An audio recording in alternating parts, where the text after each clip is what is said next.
Hello, Edison parents.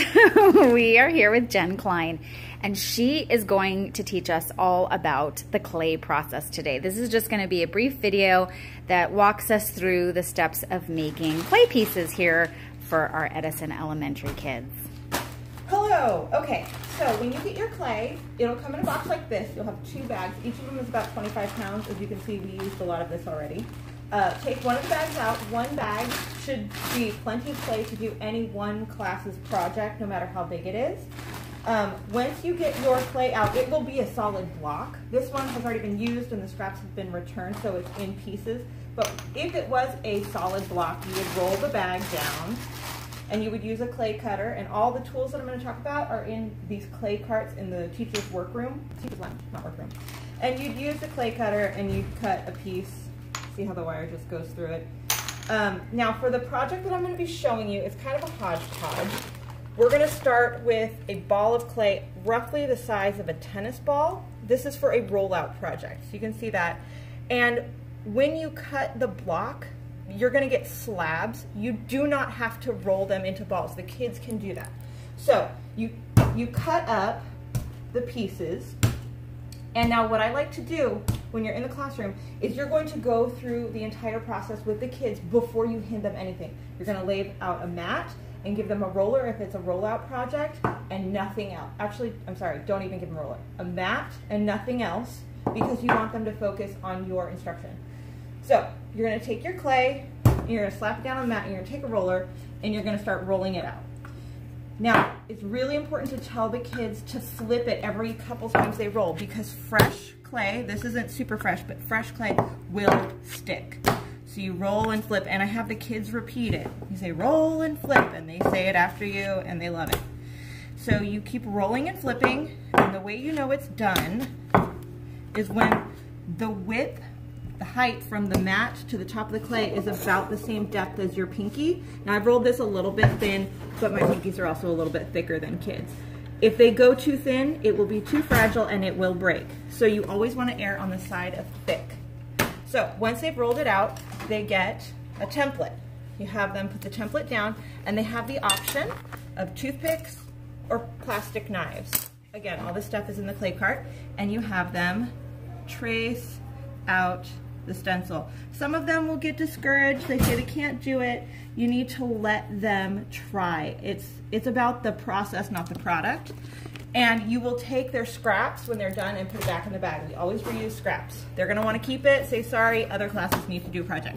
Then you turn it over, and they're going to write their name and their room number on the back, because if we have multiple classes doing the same project, you want to make sure that the project gets back to the right classroom. Sometimes it helps to have the teacher write it on the whiteboard. Then they can flip it back over, and they can use their toothpick to do any kind of design they want. I'm just going to make weird squiggles.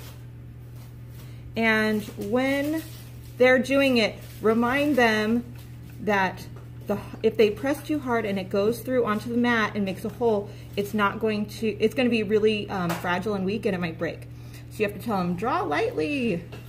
So I've done my design and I'm done. Then the parents can come around, get a plastic or a styrofoam bowl, and they just lay it on top and gently kind of press it down. You don't have to mash it in, just kind of let gravity do some of the work, but there you go.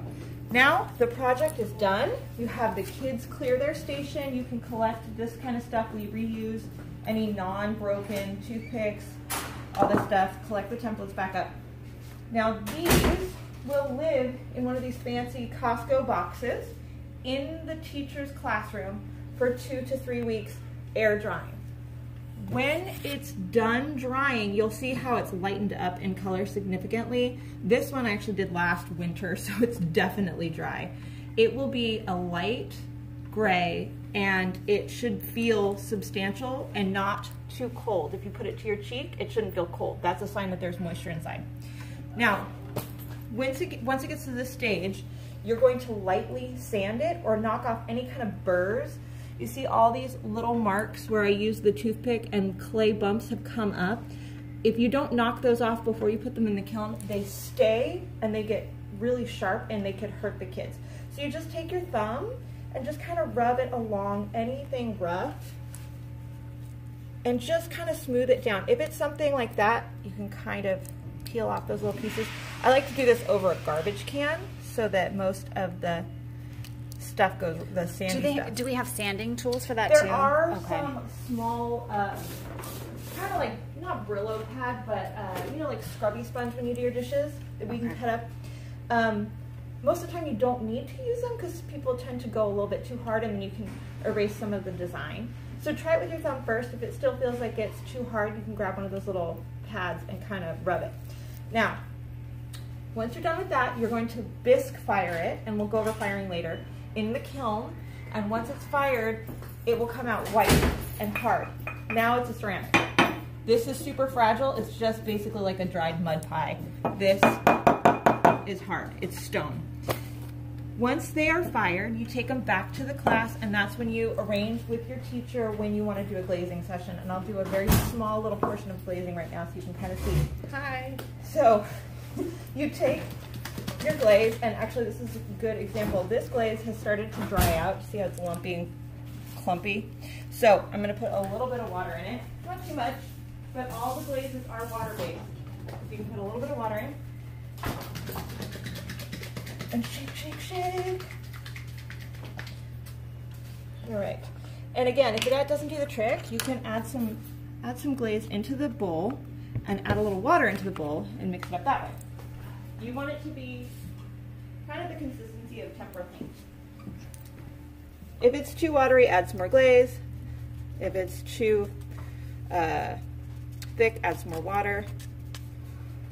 So the consistency should be about like tempera paint, you know, with the paint that the kids use in the classroom. Okay. Like water-based paint. Like this is a little bit lumpy, a little bit watery and still has lumps. So I'm gonna add a little bit more. And that's because this glaze has been sitting around since last year. Now, even if the glaze is completely dried out and it's like chalk, you can still bring it back to life with water because it's all water-based. You just rehydrate it, mix it up. And the reason why I'm using these little dishes is because the glaze is not like a typical paint. We don't want to mix the colors in the dishes. If you want to mix a color on your piece, that's fine, but you don't want to contaminate the glaze for other students. So we tend to put out one container with each of the different colors, and you use somewhere between 3 and 5 colors, and enough paintbrushes so there's 2 to 3 paintbrushes per color. And so this says turquoise. Yes. It turns turquoise after it dries. It turns turquoise. I will show you what it looks like on here. I'm just going to do a border. Ooh, it's still really watery. Darn.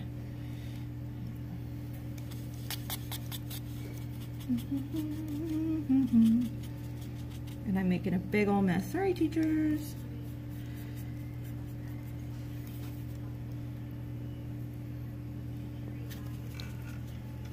Do you want to pause it until I give this